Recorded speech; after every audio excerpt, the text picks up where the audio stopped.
check, check, check. Am I on? Yeah? Okay. All right.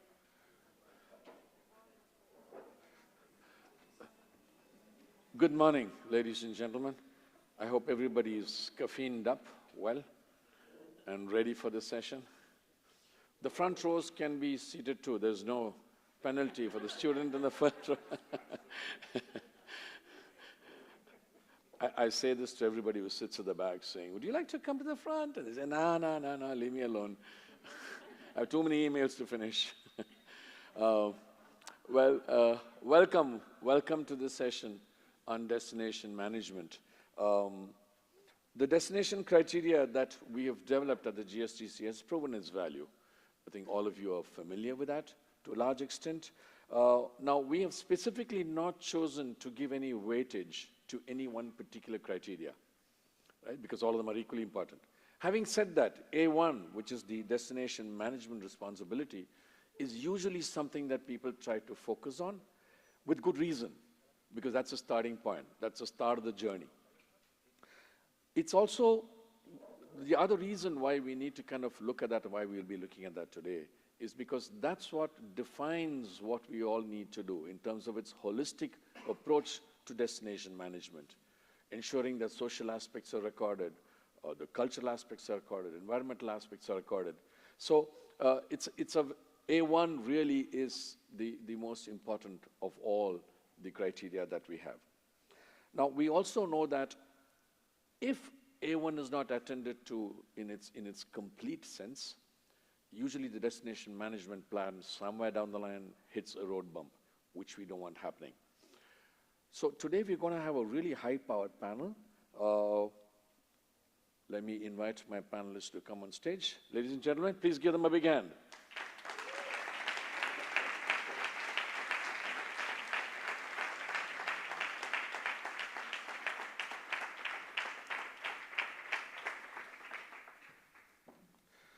We have Carolina Mendonça from Azores, DMO. We have Stefano from the Valsugana DMO. And these are all people who've done some solid work there. So you'll hear the story as we go along. We have Stefano from Eggental Tourismus, and Morgan from Park City is the Director of Sustainability Policy. Now, all of them are going to describe to you their journey on how they went about doing their sustainability management plan. There are two sets of people who come into the space of sustainability and look at this. There are people who look at a destination management plan and say, oh my God, this is daunting, this is really difficult. And to them, I just want to say, listen up, it's not as complicated as you think it is.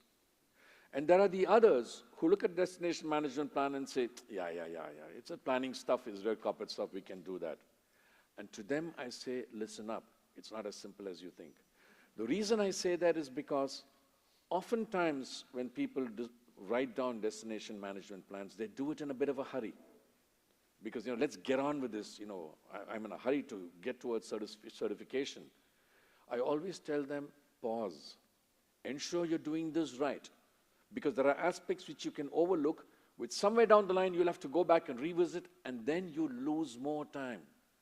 For example, stakeholder consultation. Stakeholder consultation is something that is unfamiliar in tourism, because I know everything about tourism. I don't need to ask anybody. Yeah?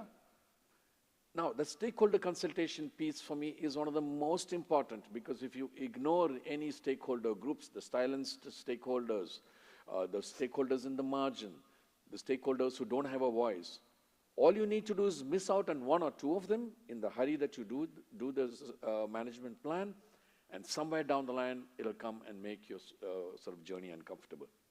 So today we're going to listen to 4 stories, and I want to call them stories because this is something that they have put their heart and soul into it, and I think all of us are going to benefit a hell of a lot.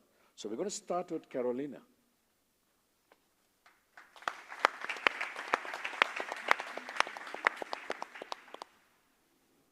Hello, good morning, everyone. Thank you so much, Rem. Thank you, GSTC, for the invitation. It's such a great pleasure to be here in Seville and to see some familiar faces. We haven't seen each other since the Azores. And I will start exactly with that. to look at where we are. Because sometimes when I speak with people and say, hello, I come from the Azores, and they're like, okay, where?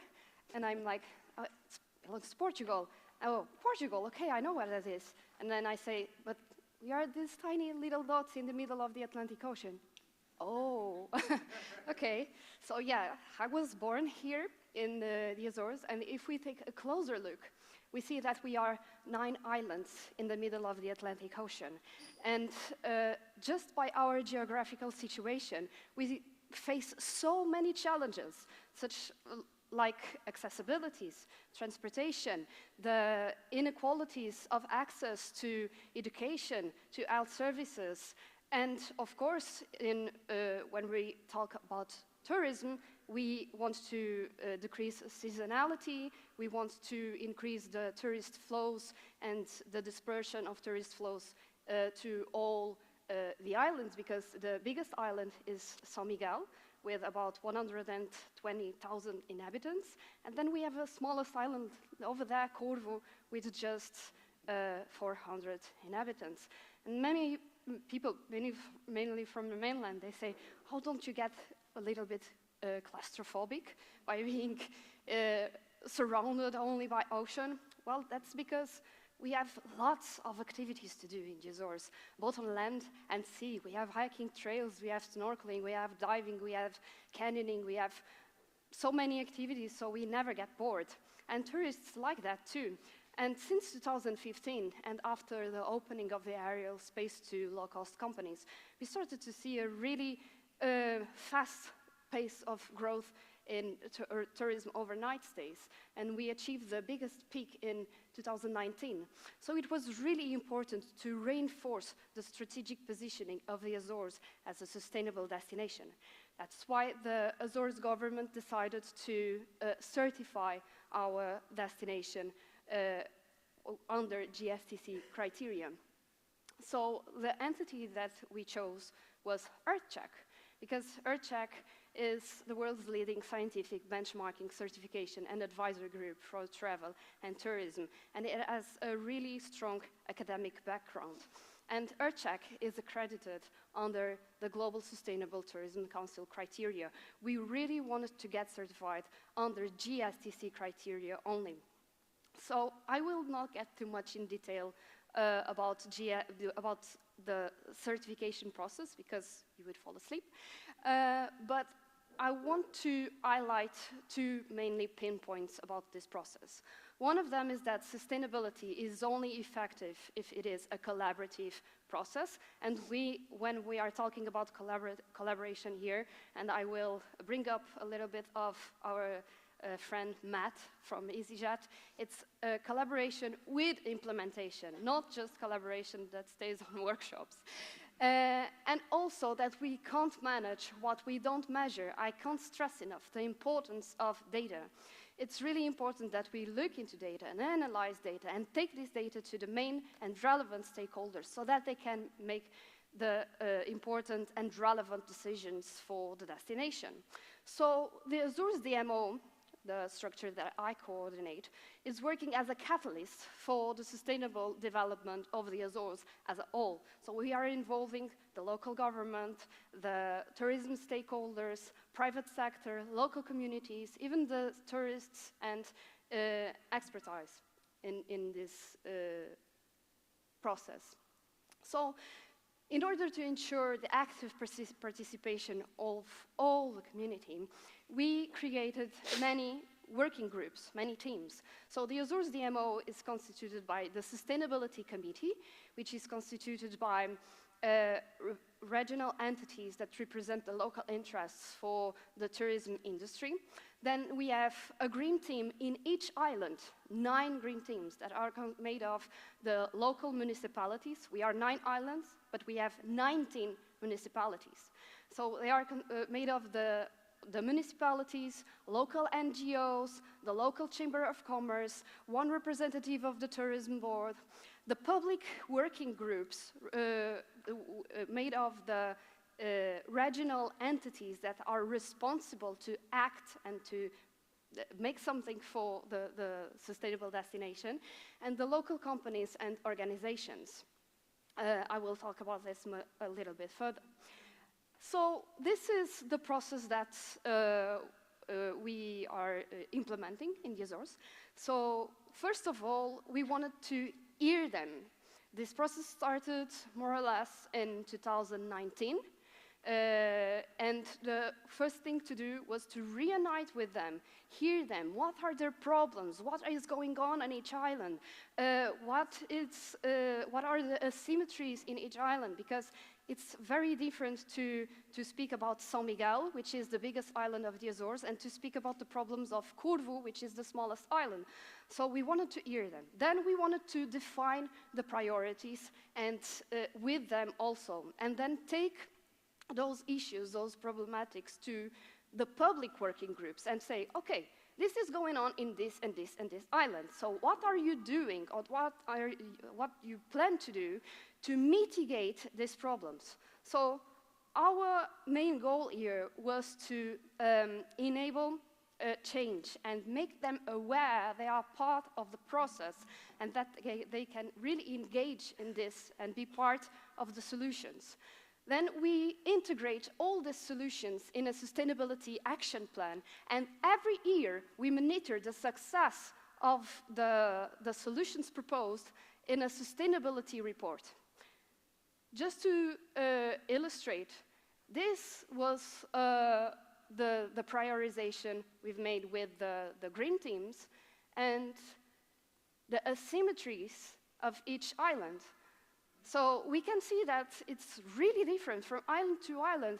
The perception of the local stakeholders, it's really different. That's why it's so important to collaborate and to involve them in the process, because otherwise we would not be so much aware of the local problems.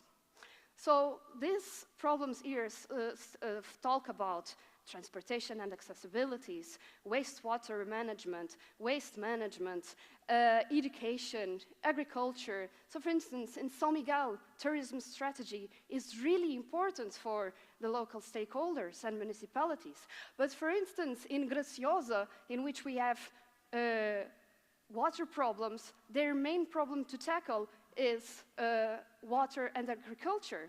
So we need to tackle the problems in a different way. Then we took this and we showed this to the public entities. They are made responsible for their actions and to mitigate these problems. So we have now a sustainability action plan with all the actions and commitments of the main stakeholders that can respond and mitigate these problematics, and a sustainability reporting document that is updated every year so that we can see the success of the implemented actions. And if they are not being very successful, we need to review the process. So these are just some of the things that we have already achieved. The greenhouse gas emissions per person decreased 12%.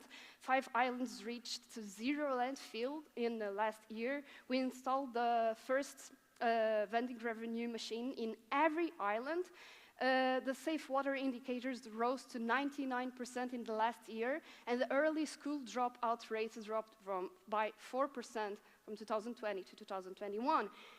This is just some of the achievements, but you can see all of them in our sustainability report. By the way, all the process is 100% transparent, and we show you that we are walking the talk in our website. It's all there.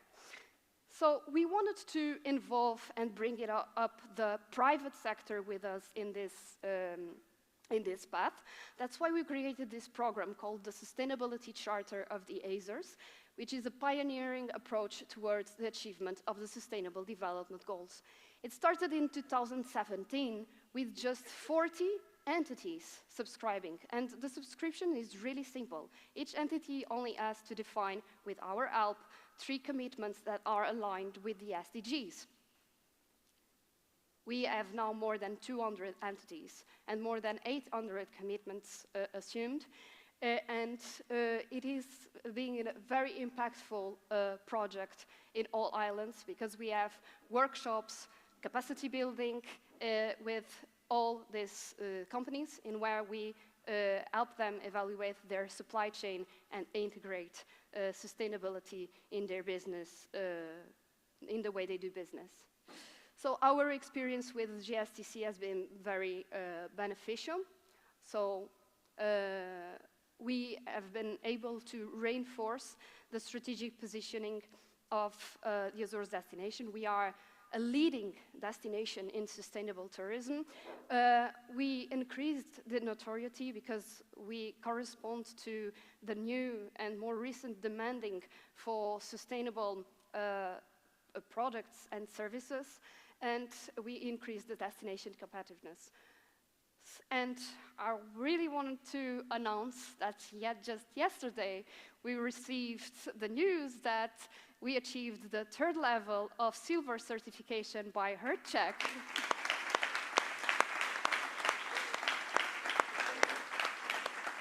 So we are now in 3 years, and in 2 years from now we can achieve gold certification. We are really happy. So thank you very much, and let's stay connected.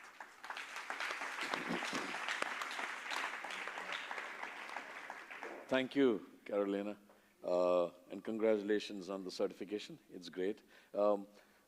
Towards the end, I don't know if you all noticed, I'm sure you did, how they're linking everything back to the SDGs. Now, I think most of the countries that are represented here, we're all signatories to the 2030 Agenda for Sustainable Development and the Climate Change NDCs. And all our governments need to report SDG progress. So when tourism also facilitates it and ensures that everything is linked back to the SDGs, when you push that information up into the ministry, that reporting becomes facilitated. And trust me, bureaucrats in governments are very happy when you do that bit of homework and give it to them. So there are many other things I noticed, obviously, but we will come back to the questions later. Stefano.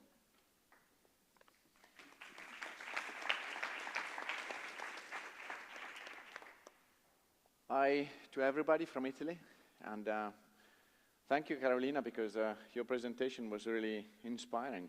And we are coming from different areas far away, but the process of achieving the certification is similar, because as Ram said to you, sometimes we underestimate the work that you have to do as a destination to achieve this goal. And some other times you don't even start trying to achieve this goal because you think it's really difficult. So one issue that I would like to stress at the beginning of my presentation, I think also you need to have people and persons that have a commitment to reach this goal. And without experts, without people that really believe in it, I don't think it will be possible even to think to start this process, because it's really complicated. And we have achieved the certification by GSTC in 2019. And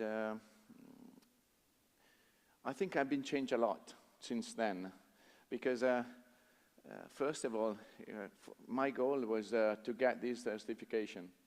But then I started to realize that it's not that. You have to start talking to tourists. You need to communicate to them what sustainability really means. And it's not easy.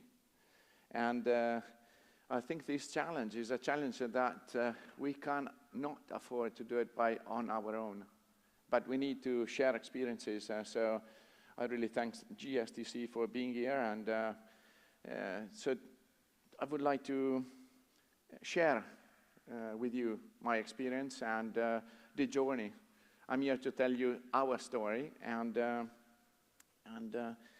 after COVID, I have joked about that since I'm Italian, and I like also to contaminate other areas next to ours to start this journey, because on our own we won't be able to reach the goal, and because the challenges are way above from what we can do. So, I'm Italian, as I said to you, and I live in the north of Italy, next to the Dolomites, in the Alps. about an hour far from Venice.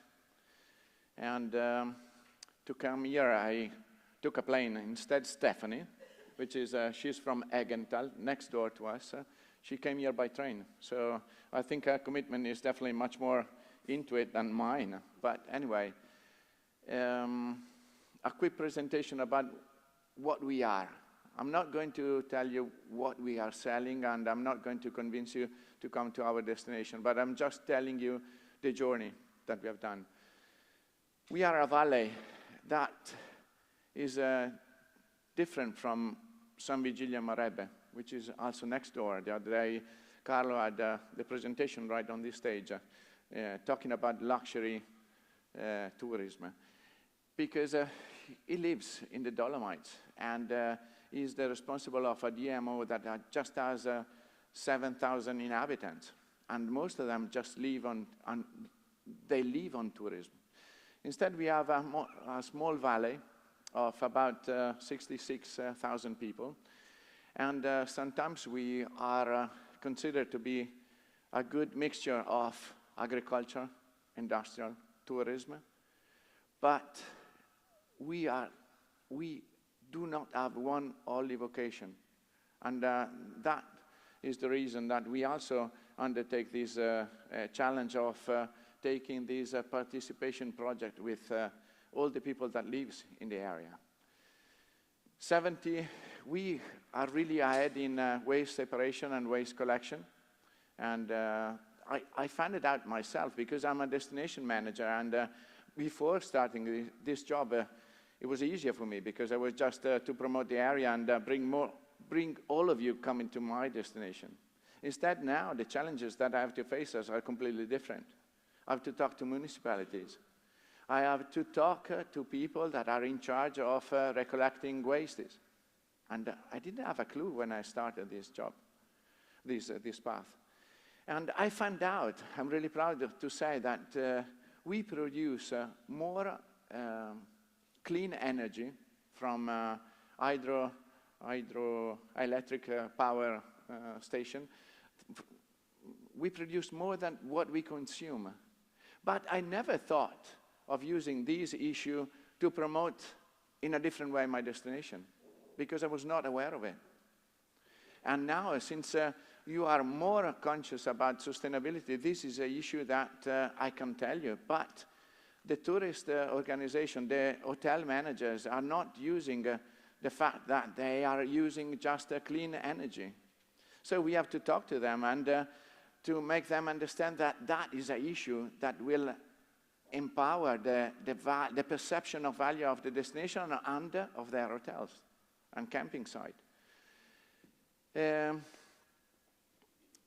Sometimes I'm schizophrenic because we have 17,000 beds that have to be filled in. And every year we have more than 2 million overnights. So those were the standards that I was value on before. Now it has to change. I have to work on residents and to have them more committed to this goal.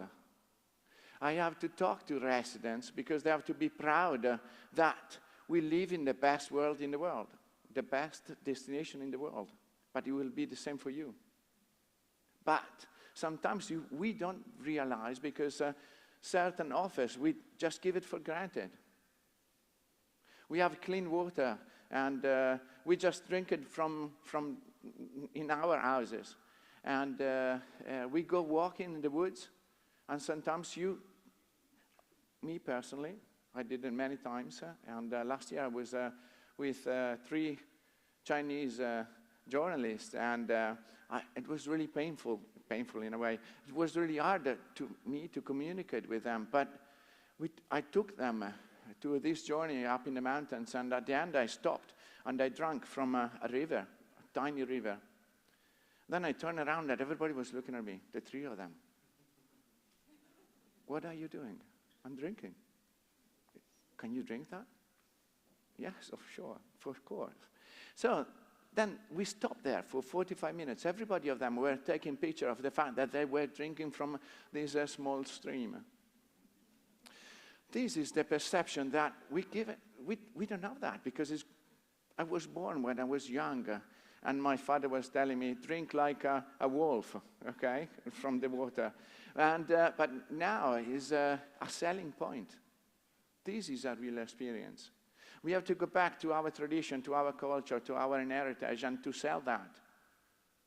Because we are just a small dot in Italy and a small dot in the world. And we have to work on that a lot. Contamination. Look at that. We were the first destination certified under the GSTC criteria. And then we have been working with San Vigilio together to share experience. We will be working with Eggental and the other destinations that are next to us. In 100 kilometers, we have 1, 2, 3, 4, 5 destinations that are already certified. It's incredible. How many destinations do we have certified in the world? And look at that. It's a sustainable cluster. That's it. And it's not because of us. It's not because of me. But for sure, the early adapter, it's really nice to be an early adapter, but you have to figure out your own way, and it's really difficult sometimes. Because the challenge is, it's not impossible to face this challenge, but it's not just a matter of tourism. Only 20% or 25% of the criteria were regarding, I had an answer for 20-25% of the questions of the criteria, and the rest, I didn't have a clue. And the only solution was, for me, to get this information from the municipalities, get this information from the province, get this information from the national state. And it's not easy. But I was happy and lucky because sometimes municipalities are more aware from instead of destination of what sustainability means. So the process has already been started, and I think that is also really interesting. We have 2 lakes that they have an European recognition that is the blue flag for the spiaggia. Beaches, okay, sorry for that. And a few years back, it was 2013, I guess, I think, and I found out that there were not, in Italy, we didn't have any lake that was certified as a blue lake, and that had the recognition of the blue flag. So we went under that process and we got that recognition, and I was really proud of it. But when I went under the process of certification, the auditors came to me and said, why are you a blue flag? For the quality of water, okay?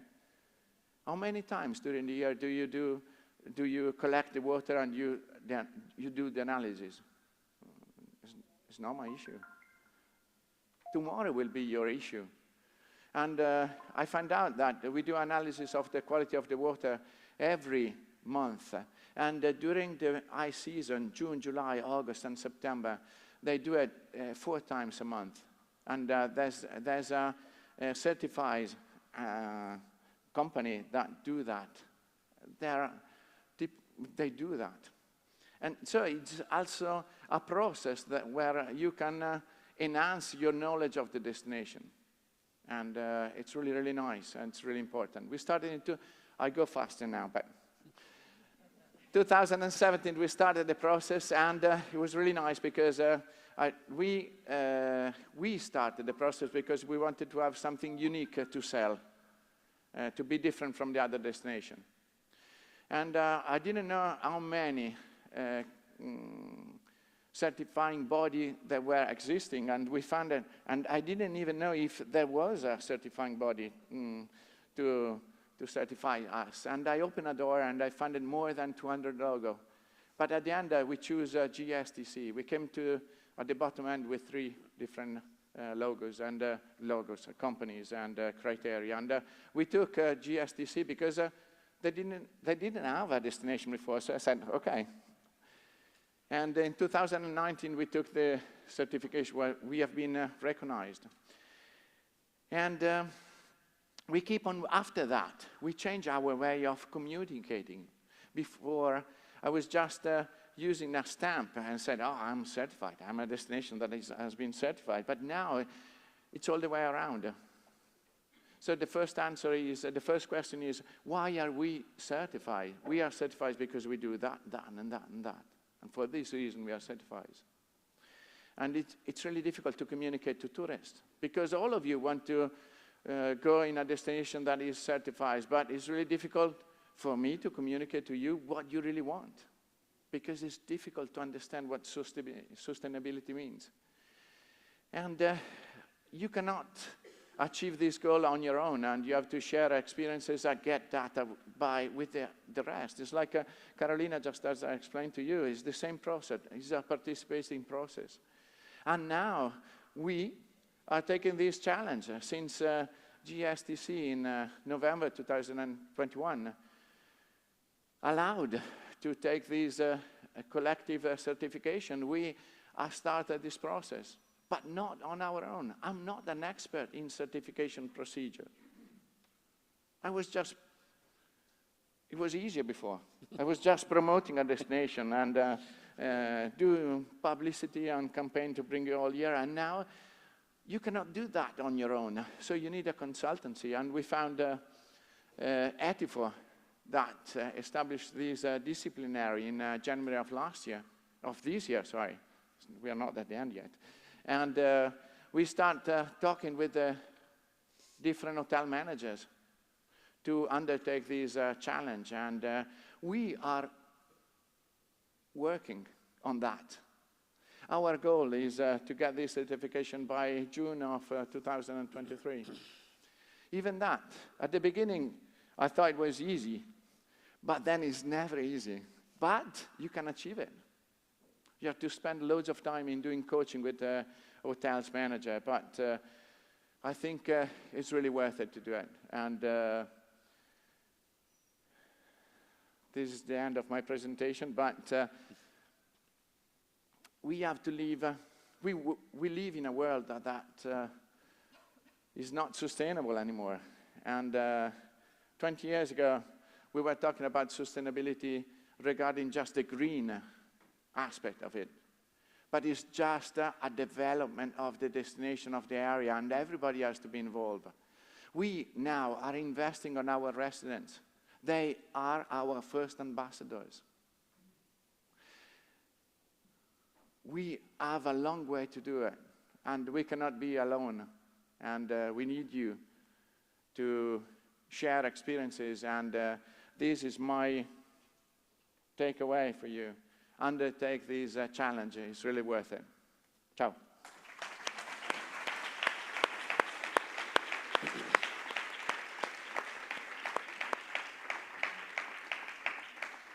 You know, a great home truth emerged today from what Stefano said. You know, lots of times when people hear the word DMO, it's a destination management organization is what we mean, but lots of them look at it as destination marketing, because that's all the destinations have done for decades, right? If you're a destination manager, your job is to promote the destination. Now that's shifted, like you said, it's not simple anymore. That's why in the GSTC criteria, we prefer to call them destination stewardship councils. So you're not just managing a destination, you're a steward for that destination. When you become a steward for a destination, it's more than the head. You know, management is all about the head. The moment you go into stewardship, it's a matter of the head and the heart, right? I mean, all of you saw the passion with which, you know, Stefano sort of described it. That's stewardship. That's taking a destination totally and saying whatever needs to be done will be done. I used to do only marketing earlier. It was pretty simple. Life was simple. But now that's not enough. I need to do more.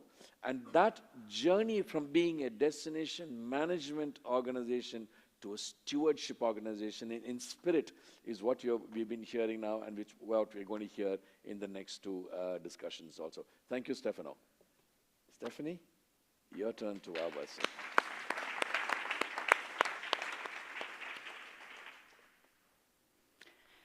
Hola, buenos días. I'm Stefano and I'm very happy that I can be here with you today. Eggental, my destination or the place where I come from, is still very new in the GSTC family.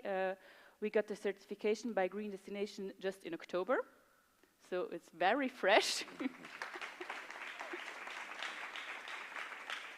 But I'm really excited to be here and able to speak to you. Eggental, so where is it? Probably none of you has ever heard of it. But maybe you have heard of South Tyrol, Südtirol, or the Dolomites, which are also part of UNESCO World Heritage.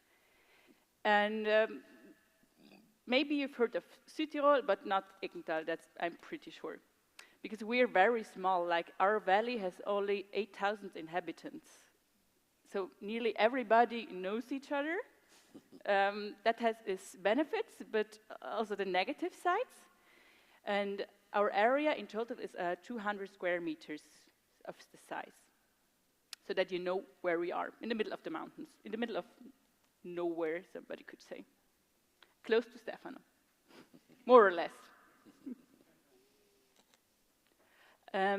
Our destination is about nature. So for us, nature is crucial. It's about hiking, it's about biking, it's about skiing, cross-country skiing, winter hiking. And for the touristic numbers, in total we have 5,000 beds. And the accommodations are mostly family-owned.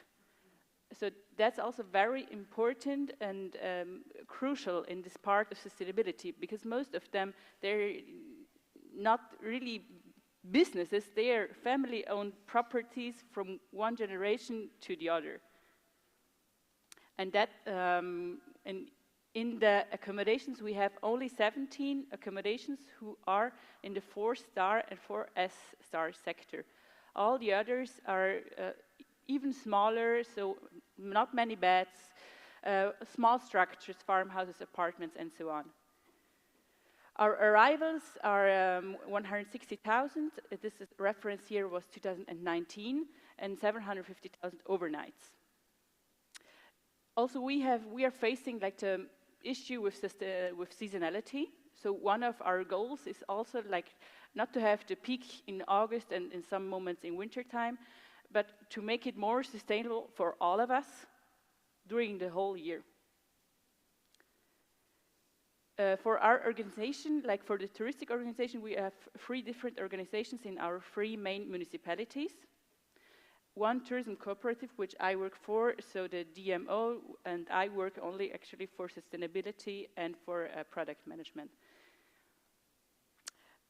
The certification process was important for us, but maybe before we started the certification process, we made an internal strategy, which is our Eggental 2030, and it's full of actions and also goals which we would like to achieve.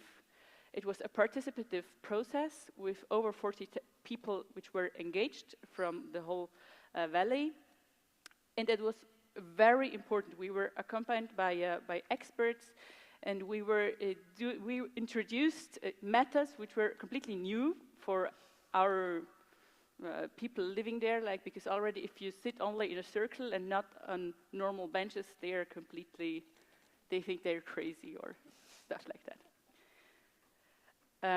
It was very quickly, it was clear that sustainability should be the roof of our strategic house. So it's the roof, and it's inside of every strategic goal, because without sustainability, we know that we can't go anywhere else. It was very important to engage our partners, so the stakeholders and also the municipalities.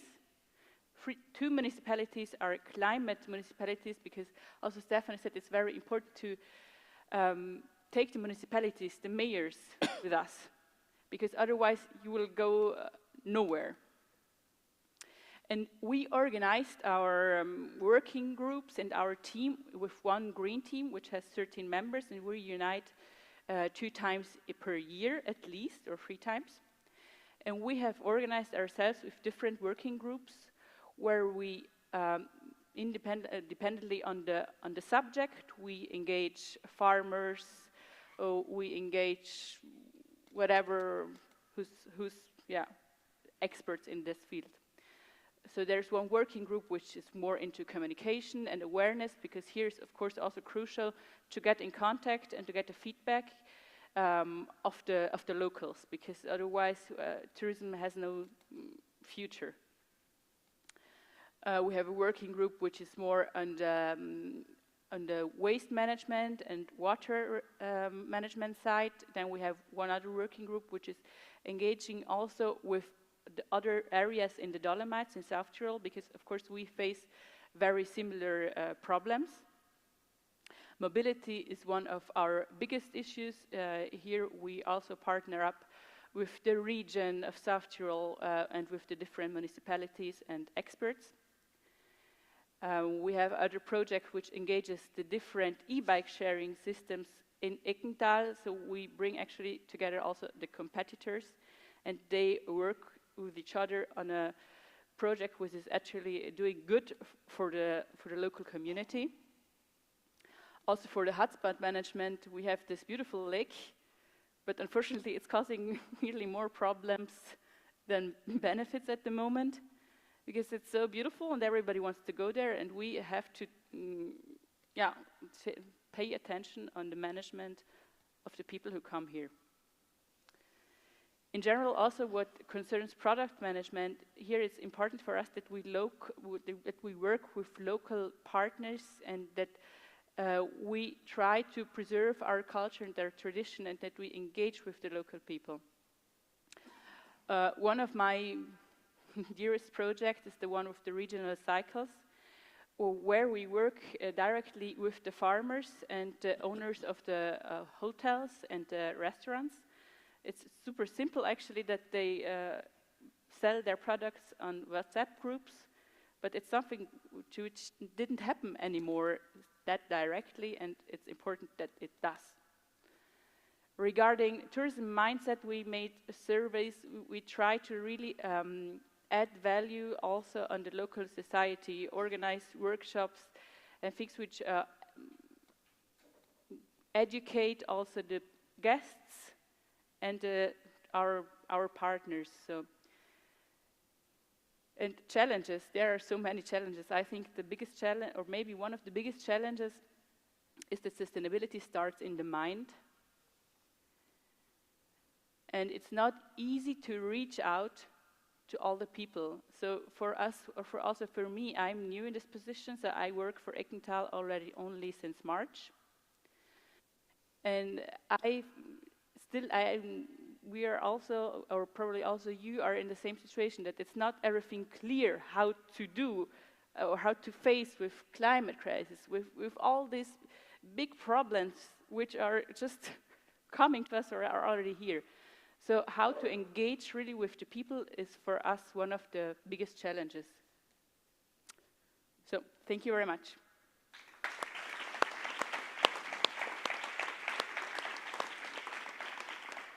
Thank you, Stephanie.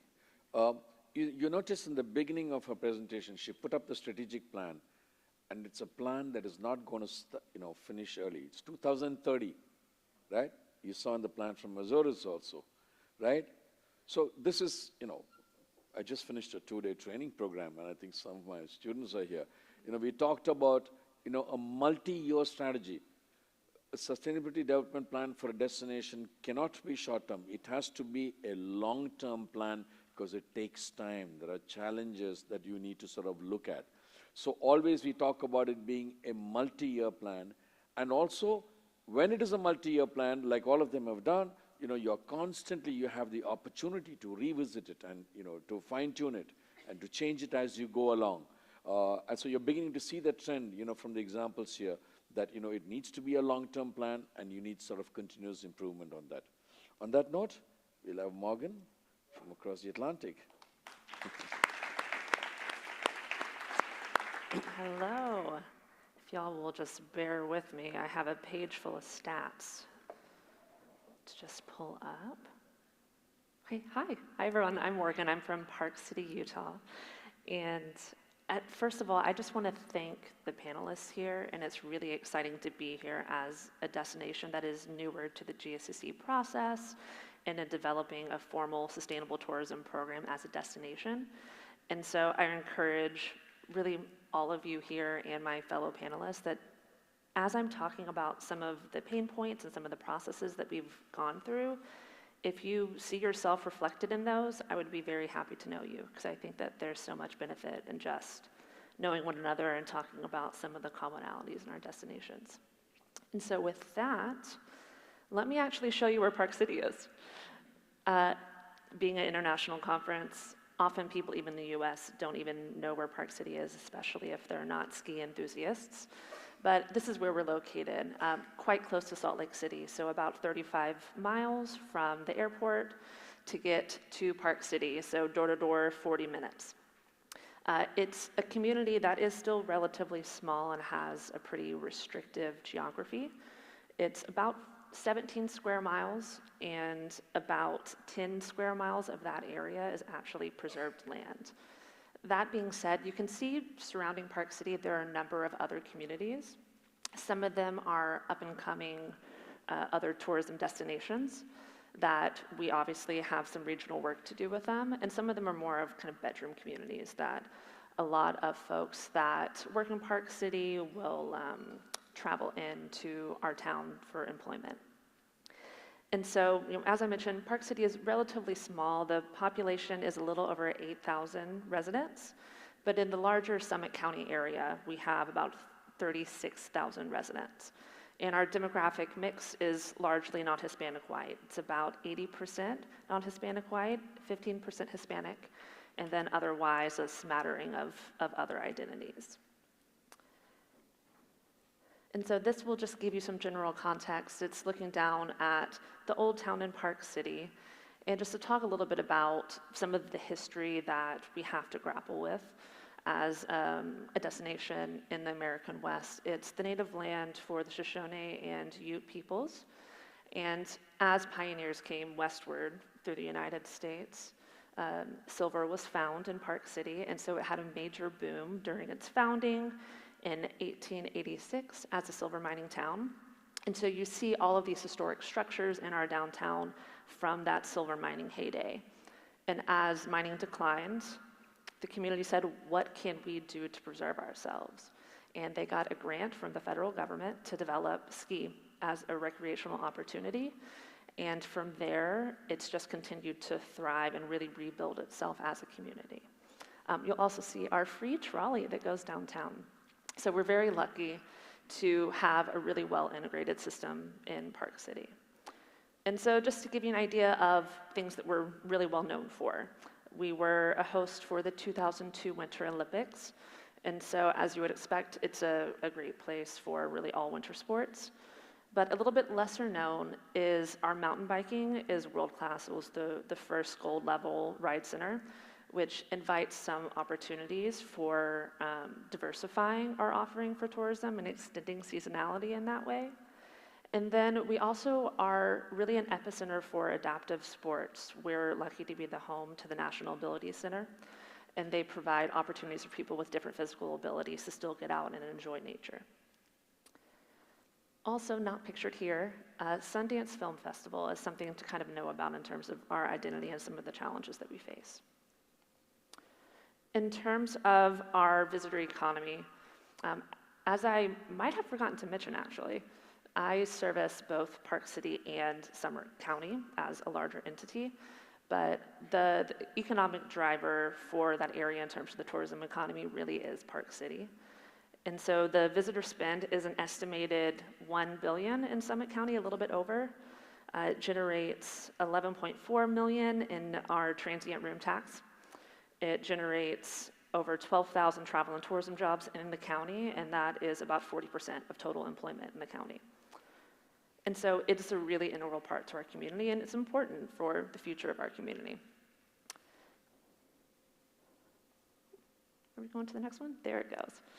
And so with that, giving you some context, I wanted to talk a little bit about some of the major challenges that we face and why we felt that we really need to formally address sustainable tourism in the community. And honestly, as a result of some of these pressures, we had overwhelming support in the community for that. And so the first is obviously climate change. We are a mountain town, we are a ski destination. And so we have to grapple with the fact that our snow days get fewer and fewer every year, although not this year, weirdly. We had a very early open. We are at increased risk for wildfires and air quality due to smoke from wildfires elsewhere in the West. And so that's something we have to really confront head on. With such high demand for some of our natural areas, there is overuse. We have all the issues you would expect in terms of erosion and overuse of natural areas. But really the biggest thing, if I would steal a phrase from what I'll be talking about in a second, a situation assessment on resident sentiment that was conducted as part of our planning process. I think a beautifully written phrase that came from that is that the community of Park City is afraid it will lose itself to the destination of Park City. And you can see that through some really extreme periods of visitation. So obviously high season, ski season, puts a strain on our community. Sundance Film Festival in and of itself, the last time it occurred in person was in 2020, and it was about 120,000 people that were all in the Park City community. And while that contributed to 8 to 8 million in wages and was an important economic driver for our workforce there, it also provides some tension for our community who feels like their town gets taken over by quote unquote outsiders, which is something we're trying to change. And then the other big pressure that we face is workforce housing and affordability. So to give you some context, the median sale price for a home in Park City is $2.25 million. However, 32% of those houses are unoccupied year-round.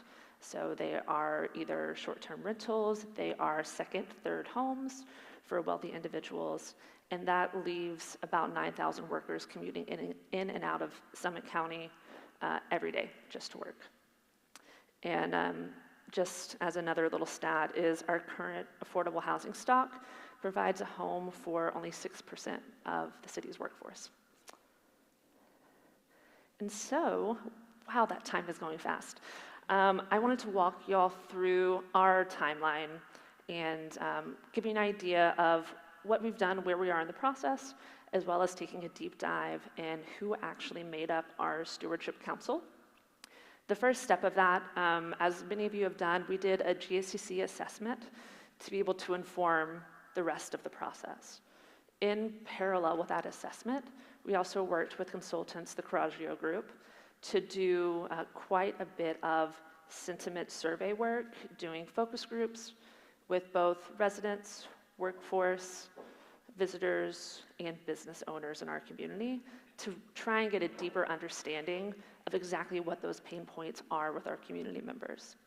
And in parallel with both of those things, we did pretty extensive outreach with local media just to explain to residents what is sustainable tourism. I think a lot of us grapple with the fact that folks' first thought when they think of sustainable tourism is just the environmental pillar. And so we really wanted to make sure the community understood the scope of what we were looking at here. And so armed with our GSTC assessment and with the resident sentiment survey results, we brought together our Stewardship Council to really digest this information and help create our long-range strategic plan for sustainable tourism, which was a 10-year plan. And I'll talk a little bit more of the makeup of that Stewardship Council, but it was a 22-person council that met over the course of, I think it was 3 months. We did 7 3-hour sessions as a group to really digest. So it was a huge time commitment to everyone involved, and I so appreciate them. And as a result, we had our sustainable tourism plan that was finalized as a document. And, oh, I forgot to mention, as part of that Stewardship Council work, we also did a public input session as well, where we presented draft documents. We got public feedback on what they felt like we needed to emphasize more and their thoughts on some of the choices that we'd made in about a midway point in the process. And then with our final tourism plan in place, we seeked approval from both the city and the county government to formally support that plan, which I think has really helped us rally support to tackle some of those initiatives in the plan really quickly. And something that we're working on right now is getting certification through the Mountain Ideal standard, which has been approved by GSTC as an appropriate standard for certification. And really my last slide, because I see this is going to yell at me in a second, is I wanted to just make you aware of the makeup of our Stewardship Council. We really tried our best to bring in as many diverse perspectives as possible and as many conflicting interests as possible. So I think a great example is we have representation from Friends for Responsible Development, which you might have inferred from their name. It's a group that doesn't really want much development.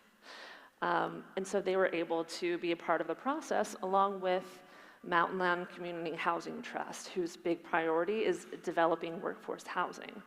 And so those two groups are often at odds in their regular everyday lives, and they were able to come together and agree on some terms, which we really appreciated. I think another great example of some conflicting interests that we had in the space is we had representation from some of the major hotel chains and major ski resorts who obviously want a strong year-round visitation to maximize their profits. But we also had some representation from small business owners that actually really like areas or time periods of reprieve. So they like those short low periods to take a breath after the high periods and feel like they have balance in their life again. And so getting those two interests in the room was really important. I think also as you look at this, you'll see that there are things that we could have done better. There are people and groups and areas that weren't represented in this.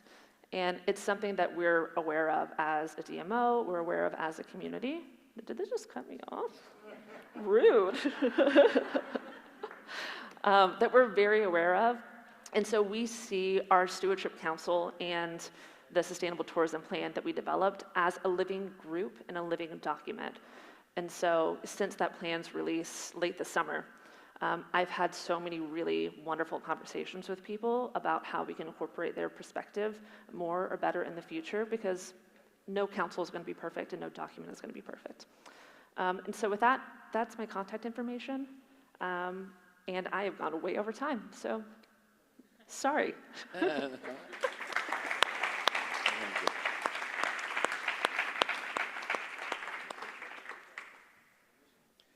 I like the way you used the term, you went armed with your destination assessment, that really being like the first step. Mm-hmm. Yeah, and that's the kind of information you need on hand to then start to try and roll out your plan. So you notice how it didn't happen overnight. It took time, slow down, breathe, take time. And that's lovely, and I like the way you use that term, But for me, the beauty about all these, all the stories you heard now, they're all small, sweet little places, right? I come from India, yeah? 1.2 billion people, now I try and beat that. But the point is, this is all proof of concept. To tell you all, these are living, live places with real human beings, and it's working beautifully. Now it's a question of taking that and, exploding that to other destinations all over the world to say that it is working and it works. And here's a living example of, all four of them. So let's jump into a few questions, yeah? Carolina, the questions for you, how do you manage the carbon footprint for 3 million people, and how long did you spend implementing, such a huge program is one of the questions. I'm going to sort of link that with another question for you, Carolina, which is, now that the design process is over, do the 9 green teams still exist, and do they actively collaborate, on an active manner? Yeah. Thank you to the one that made those questions. I've just put here some thoughts, because 10 minutes, it's not enough to pinpoint all the, and to explain in more detail all the process, because it has begun in 2017 with the first commitment. I'm accompanying this process with different hats. First as a sustainability consultant, then the local government has invited me to be a DMO. So I've been in the process since the beginning of the concept. And one of the first things that we have to have in mind about the process, it's that it's to put people first. People first, it's a key design for the sustainable management of the Azores destination. And when we talk about people, I showed you the many working groups here. The green teams, just the green teams are about 70 people, because they are more or less 10 people per island. And you imagine that. We have 19 municipalities. Everyone has their own mindset. Everyone has their own way of thinking about sustainability. Many people think that sustainability is only about the environment, which is not. We are tackling all the pillars of sustainability. So the first thing it starts with leadership. This was a top-down approach. So we had to have the government stating we want to certify the destination. And the certification itself, it's not the goal.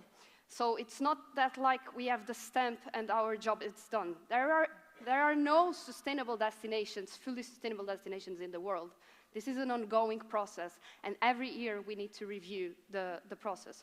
So when we go through these green teams, to these working groups, the first thing we do is that we start with why. Why are we doing this? And then everyone understands, even if they have different political colors, even if they have different mindsets, they understand the benefits, the global benefits for the region, so they go on board. And it's very important to give coaching to all these teams. We started with lots of coaching. We started with a self-assessment. We started by analyzing what were the problems, and it's very important to be humble about what are your challenges and what are your problems about the destinations. And governments, mainly governments, don't like that much, because they like to say, okay, we are doing everything in a perfect way, and that's greenwashing. We don't want to say we are perfect. We want to say that this is an ongoing process, that we fail in this. Don't be afraid to fail, because when we fail is when we learn. And then engage. So I think there are 4 main keywords in this. One of them is commitment. So we must involve everyone in commit. Then integrity, because integrity is the only way to show that we walk the talk. Collaboration, involve everyone collaborating towards the same goal. And then implementation. And this hasn't stopped. So we continue involving the green teams. We continue involving everyone. About climate change, we have 12 key performance areas in Earth Check normative. One of them is climate change and energy efficiency. So we collect data every year about the carbon, the fuel, the transportation, air transportation. So we collect all of this data, energy consumption as well. So we collect all this data, and we can see our carbon emissions every year. And we involve the main stakeholders in order to tackle and mitigate the problems related to carbon emissions. One of the measures that we have implemented is related to more sustainable mobility. So we are subsidizing local companies and the local community to buy electric vehicles. We are subsidizing also local public transportation companies to acquire electric public transportation. The local energy company is investing, and all of this is in our sustainability action plan, by the way, is investing on infrastructures to increase the penetration of renewable energy, and we want to increase this by 60% until 2025. So this is how a destination with a certification process works. I wouldn't say better, but it's almost better, because we can see our progress, and the certification provides a really important management tool so that we can see where we are, what do we need to do, and to involve people in order to implement and act to make the destination more sustainable. I quite remember when I was involved in the creation of the working groups, people asked me, so why do you think we should involve the agricultural sector or the fishing sector? Because it's obvious. Tourists, when tourists come here, they will consume fish, they will consume water, they will generate waste. So you need to involve these stakeholders, you need to involve these sectors, even if it's not clear at the first time that they are directly involved. This is a system approach. So yes, involve all the stakeholders of the destination. It's not only about tourism, it's about the local community, it's about bringing the most benefits for the local community. I hope I have answered. No, thank you. I think you also answered one of the other questions, saying, how do you choose the stakeholders, right? Is there a magic formula to apply to choosing stakeholders? As you heard from her now, there's no magic formula. You got to choose your stakeholders depending on how well you know your destination. And that's the whole point, to get to know your destination well enough, obviously, so then you will figure out who the stakeholders are. So there's no magic bullet there.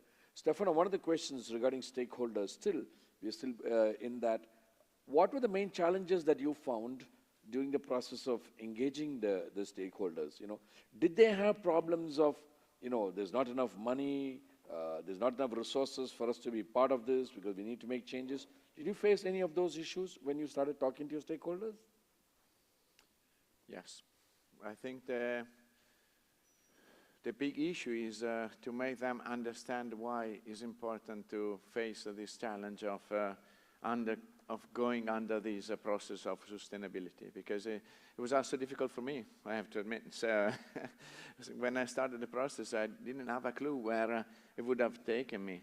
And I still don't have a clue where I will be going. And I don't think it's just it's a matter of money.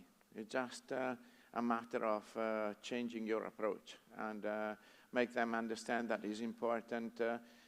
Our goal is to increase the value of the destination, the perception of the value of the destination. It's not to bring more tourists in, but is to make the tourists that are coming aware that we are sustainable. And that's the reason why now, for us, in a way, the stakeholder, the aim is to make tourists that already have chosen Valsugana as their destination for their holidays, is to make them understand when they go back home that they have been visiting an area that is sustainable and it has been certified.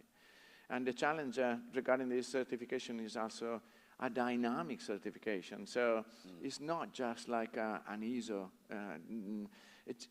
Since we were discussing about that, even the certification is evolving as your awareness regarding what sustainability means. And so it's really important that there's no just a single approach. And that's the reason why it's really important to share experiences, because Carolina, she's in the middle of the ocean, okay? But on the other hand, we are a valley, but we also divided this valley in 5 islands, because in every single area of our valley, we have a different perception of tourism. And the slide that you presented before is unbelievable. When we were taking this participation process, how the perception of inhabitants and residents is different from this municipality, from this island to another island. It's the same everywhere. And it's unbelievable how every effort that we put in it, in our sustainability process, it takes there. It's not just a parallel approaches, but are the same approaches. Maybe we have started from different places in the world and from different points, but we all go there, and that is really important. And the suggestion that I will give you is that you need to have a lot of auto-esteem, because you have a lot of people that are not believing in what you're doing. And beside the stakeholder, also the residents of the area. It's really important to start investing on them, to make them understand why we are so important for them, for increase their quality of life in the future. Yes, I think it's important to ask the question, who are the protagonists of the sustainable development of your destination? Who is there on the field acting for developing the sustainable goals, sustainable metrics, and implementing projects and other actions? Because those are the people you need to involve, and those that are not yet on board, you need to involve them as well. Yeah. I believe that tourists are not the target. It's just us. I think it's all the way around. If you think it from a DMO, that before we had the target and we have these personas to reach out, and now we forgot about the tourists and we are investing on ourselves to increase the quality of life of the residents of the area. Nice, yeah. So the place is more important, the people are more important. Not that the tourists are not important, but focus here and everything else will fall into place. It's all the way around. Yeah, it's the other way around, yeah. Stephanie, there's a question for you on what are your thoughts and plans so far on managing the hotspots? You identify those hotspots. What are your plans on how you sort of going to be managing those hotspots? Any thoughts? It's a good question. No, we have established this working group which has the goal to make the touristic, the visitors of this very specific lake more sustainable. This case is special because the lake is directly situated on one of the roads, it's directly on the road. So you get out of your car and you're at the lake. So that's the first problem we have. This road is also like a road of the state, and it leads to another valley. So there's a lot of traffic to go to that valley, but also a lot of traffic to go to that lake. And we can't just say, okay, we close that road because it's illegal to close that road just because we think that there are too many people there. So now we are implementing a parking management system where we started to charge people when they leave, when they come there by car and stay there. If you need to imagine that until this summer, people could stay there for 15 minutes for free, and only after that they were charged. So like that's the complete opposite which we would like to have. We would like that they stay at least longer, that they go hiking, or that they do something else, just get out, take a picture, and then leave again. So we have put the system in place that they get charged from the first minute they are there. We try, at the touristic organizations, we don't organize any events during the main season at that place, because we know that it will be crowded and we don't want to add more people than are already there. We work also with with Südtirol together, that there is an own landing page which explains how to get to this lake by public transport, by foot, by bike, by using the cableways. So it's, of course, we have also protected this lake already since long years. I always remember it with a fence around it. So the lake and the water of the lake, it's very well preserved. The biggest problem is actually the traffic which it causes. So that's one of our main issues. That's why we have established, we have implemented that more public buses are running there. So we have financed the buses. We have a bus connection every half an hour, which is a lot for us because we are there are not many people there, so only in the touristic seasons there are many people. It's a huge expense. Yes. Yeah, it's interesting. Moving on to people again, Morgan, a question for you. How do you hope to address the housing issue, taking preventive measures to ensure that people buy a vacation home, they only stay there for 3 months in a year? You know, there's this book that Salvatore Sattori wrote about Venice, where he said that what is Venice without the Venetians? Because the Venetians were moving out because everything was being taken over by the foreigners. So what are your thoughts on this? It's a real hot button topic. Yeah, so it's a hot button topic. Thank you for throwing that whopper at me. Yeah, it's a big, serious issue. So one of the members of our Stewardship Council was from the Mountain Lands Housing Community Trust, and they are an NGO that's the major player in really the entire mountain range that we're in on developing appropriate housing solutions for their workforce. And so some recent successes that they've had is actually lobbying the City Council to approve a higher proportion of new builds to be allocated towards workforce that have your typical workforce salaries. So they've made some great strides. There's a new development that is within our public transit system inside Park City, which is a major win because that tends to be a very high real estate value area, that they're allocating 40% of those units towards workforce housing, which is really impressive. And our resort leaders are really working to take the lead as major employers in the area to provide appropriate housing for their staff. There's some growing pains with the processes that they're undertaking and some imperfect solutions. So, for example, one has been developing some in-market housing for their workforce staff that is directly tied to employment, which we all know can cause some painful issues in terms of workers' rights. And another of our resort partners is developing some housing outside of the Park City area and outside of our transit system, which of course has then a transportation burden upon that lower income workforce. So it's a hard thing, like a lot of places with higher real estate values and higher income residents. We're always combating NIMBYism, but I think more and more you're finding people that work in the public sector that are advocating very loudly for these solutions and are doing a great job of organizing support where needed. So you have the YIMBYism. Have you all heard that term? So instead of not in my backyard, it's yes in my backyard, to hopefully drown out more of those negative voices.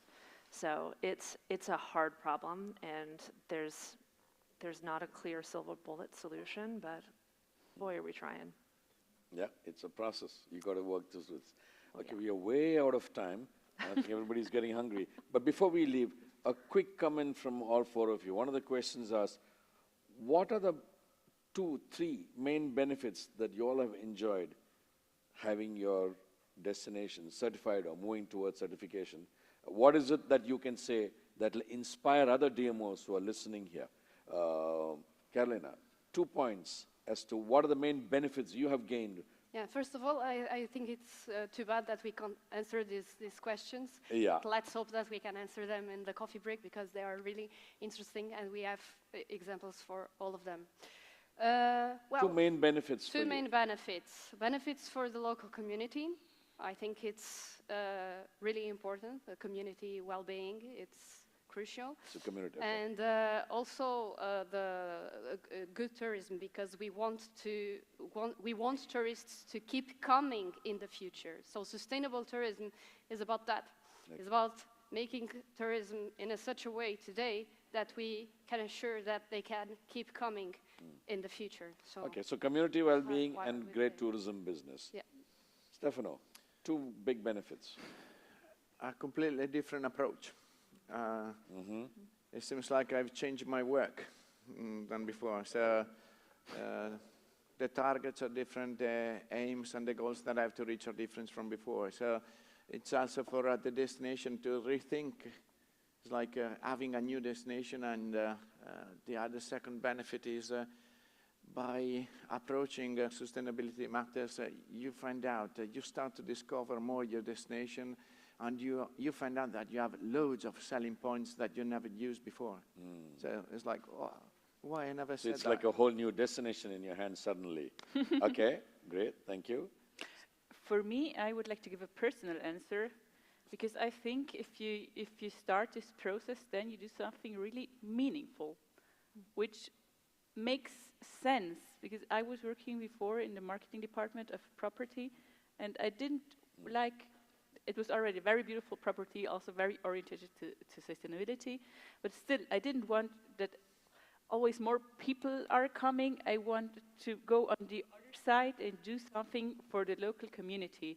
And I think that's one of the biggest reasons why everybody should undertake this process. And the second reason, if we don't do it, then we will have a big problem. So it's meaningful, and you think that it's already too late. Yeah. Morgan. I think I can definitely echo that it just provides a really important and meaningful lens as to how you're managing your destination and interacting with your community. But I think even more, and it is a little bit selfish as someone working at the DMO in sustainable tourism, but I think going through this process, it's helped me know and understand all these stakeholders so much better than I could have, starting out not doing this formal process of gathering everyone together in the same room. And similarly, I know a lot of the members of our Stewardship Council had never actually met one another. And so as a result of just knowing some of the big players in the community better, we're able to work much better together in the future. Awesome, thank you. You want to say Just one, I just read the question, and we don't have, and you don't have to convince anybody. You just have to share what you are doing and taking on board the people that believe in what you're doing. So it's not just a matter of convince, it's just a matter of explaining the journey that you are taking. Integrity. In fact, I say this to governments. You know, they've allocated budgets for marketing, for promoting a destination, as I call it. I always tell them, take 50% of the budget and give it to your Destination Stewardship Council, so that they can invest that money in developing the destination at a grassroots level. Once you do that, guests will come, travelers will come, and then they will market you. Because in the day of, we're all in the social media space now, they will market you, but invest in the destination. So you don't need to sell destinations anymore. They will start selling. So I think in conclusion, for me, sort of moderating this session, I've always believed that, when you approach destinations, we have to stop approaching it in a completely rational manner. That's needed. I'm not saying no. But you notice from all the speakers what they were saying, everything was about going deeper, talking to the people, what more needs to be done. That whole journey of developing a destination is more than just ensuring the infrastructure is okay, but it has to do with ensuring that you speak to all the stakeholders, understanding their issues, and discovering newer and newer things about the destination. So this journey of discovering the destination as you develop the destination, I think is a rewarding journey for destination managers. And if not for any other reason, let's all sort of use that as a reason to start our destination management process in a much more healthy manner.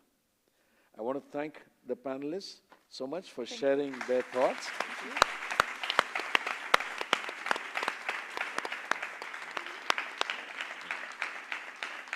And I want to thank the audience. I know we've gone 10 minutes beyond our lunchtime. Apologies for that, but I hope you all benefited. Please give yourselves a big hand for sort of being here today.